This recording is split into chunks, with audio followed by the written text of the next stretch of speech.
नमस्कार, स्वागत आहे तुमचं सगळ्यांचं माझ्या चॅनलमध्ये। तर आज आहे श्रीकृष्ण जन्माष्टमी, त्यानिमित्त सर्वांना हार्दिक शुभेच्छा। तर इथे पाहू शकता की मी जी मिठाई बनवली त्याच्या वड्या खूप छान पडलेल्या आहे। तर सर्वात आधी या मिठाईला काय म्हणतात ते सांगते। श्रीकृष्ण जन्माष्टमी निमित्त श्रीकृष्णाला जे 56 भोग लावले जातात त्याच्यामध्ये हा मिठाईचा प्रकार बनतो। तर याला मेवा पाक असे म्हणतात।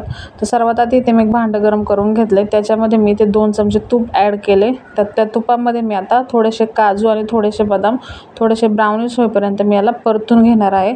ते एका भांड्यामध्ये काढून घ्यायचे। नंतर हे काढल्यानंतर आपण याच्यामध्ये अंदाजाने थोडेसे मखाने टाकणार आहे, ते सुद्धा छानपैकी परतून घ्यायचे ब्राउनिश होईपर्यंत।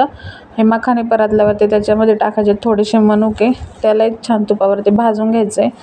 नंतर ह्याच उरलेल्या तुपामध्ये आपण आणखी 2-3 चमचे तूप ॲड करायचे आणि जे खसखस असते की म्हणजे पॉपी सीड हे त्यालाही छान तुपामध्ये परतून घ्यायचे।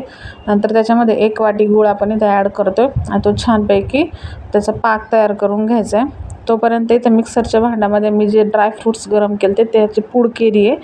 इथे बघू शकता की छानपैकी पाक तयार झाला आहे। त्याच्यामध्ये आपण एक सुक्या नारळाचा किस टाकायचा 1 वाटी। नंतर आपण जे ड्रायफ्रूट्स मिक्सरमध्ये बारीक केले होते ते त्याच्यामध्ये ॲड करायचे आणि छानपैकी त्याला एकजीव करून घ्यायचे त्या पाकामध्ये।